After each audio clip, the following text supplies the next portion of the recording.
और वहीं छत्तीसगढ़ में गर्मी के चलते स्वास्थ्य विभाग इस समय अलर्ट मोड पर है। हीट वेव से निपटने की तैयारियां तेज कर दी है। हीट स्ट्रोक मैनेजमेंट कक्ष सक्रिय रहने के निर्देश जिन्हें दिए गए हैं, जहां जिला अस्पताल सीएचसी पीएचसी में हीट स्ट्रोक प्रबंधन का कक्ष बनाया गया है, जहां अस्पतालों में दवाइयों की पर्याप्त उपलब्धता के निर्देश दिए गए हैं। रायपुर और दुर्ग जिला अस्पताल में हीट स्ट्रोक कक्ष तैयार किए गए हैं। बाकी जिलों में भी हीट स्ट्रोक कक्ष बनाने के निर्देश दिए गए हैं और इसके साथ ही एम्बुलेंस सेवाओं को अलर्ट मोड पर रखने के लिए निर्देशित किया गया है। हीट स्ट्रोक के लक्षण दिखने पर चिकित्सीय सहायता लेने की अपील आम जनता से की है। जहां आपको बता दें कि मौसम में लगातार बदलाव देखे जा रहे हैं और अभी से ही गर्मी शुरू हो चुकी है और गर्मी को लेकर जहां मौसम विभाग के आपको बता दें कि मौसम विभाग के अनुसार चूंकि आगामी समय में लगातार तापमान बढ़ने की संभावना है, इसी को लेकर स्वास्थ्य विभाग भी अलर्ट है। ज्यादा जानकारी के साथ राहुल हमारे साथ जुड़ गए हैं। राहुल, अभी से हीट वेव को लेकर मैनेजमेंट की ओर से कहीं ना कहीं तैयारियां शुरू कर दी है।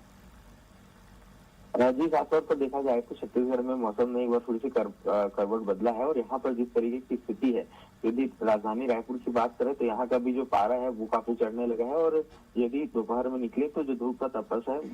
धूप की जो तपिश है वो आप महसूस कर सकते हैं। तो इसी के तहत हीट वेव और तमाम तरीके के जो चेतावनी है वो मौसम विभाग के द्वारा दिए गए हैं और इसी के तहत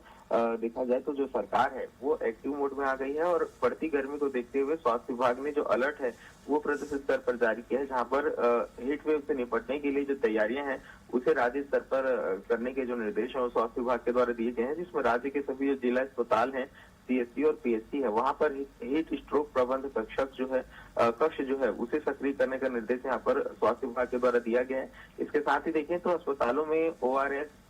आईवी फ्लूइड और जीवन रक्षक दवाइयों की पर्याप्त व्यवस्था जो है वो उपलब्ध कराने का निर्देश यहाँ पर दिया गया है और उसके और देखें तो रायपुर और दुर्ग जिला के अस्पताल में उष्मा आघात कक्ष तैयार करके अन्य जिलों में भी इस तरीके के जो कक्ष है उसे बनाने के निर्देश यहाँ पर दिए गए हैं। तो कुल मिलाकर देखा जाए तो हीट वेव में किस तरीके से अगर हीट वेव आता है तो उसे किस तरीके से निपटना है जिससे ज्यादा से ज्यादा जनता को सुविधा मिल सके और यदि किसी की स्वास्थ्य संबंधित कोई परेशानी हीट वेव के कारण होती है तो उन्हें किस तरीके से सुविधा पहुंचाना है, इसके लिए जागरूक किस तरीके से करना है, सब पूरा जो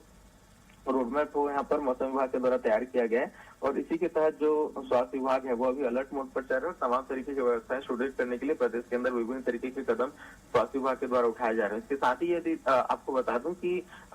यदि हीट स्ट्रोक का जब लक्षण दिखना शुरू होता है तो वहां पर ठंडी जगह ले जाकर के तुरंत 108 जो एम्बुलेंस है उसे बुलाने की भी जो बात है वो यहाँ पर की गई है। तो मौसम विभाग ने अलर्ट जारी करते हुए जो आम जनता है उसके लिए चेतावनी भी जारी की है कि यदि स्थिति बिगड़ती है तो वहां पर किस तरीके से काम करना है और किस तरीके से जो स्वास्थ्य सुविधाएं हैं उसका लाभ लेने के लिए वो एम्बुलेंस और तमाम तरीके की सुविधाओं का उपयोग कर सकते हैं। तो कुल मिलाकर देखा जाए तो मौसम में जैसे ही करवट बदला है तो स्वास्थ्य विभाग अलर्ट मोड पर है। उनके द्वारा विभिन्न तरीके की जो निर्देश है वो प्रदेश स्तर पर अपने सभी समस्त अस्पताल और स्वास्थ्य विभाग के अमले को दे दिया गया है, जिसके माध्यम से जो हीट वेव है और गर्मी का जो प्रभाव है वो आम जनता पर कम से कम पड़े। जी ठीक है राहुल, बहुत शुक्रिया तमाम जानकारी के लिए।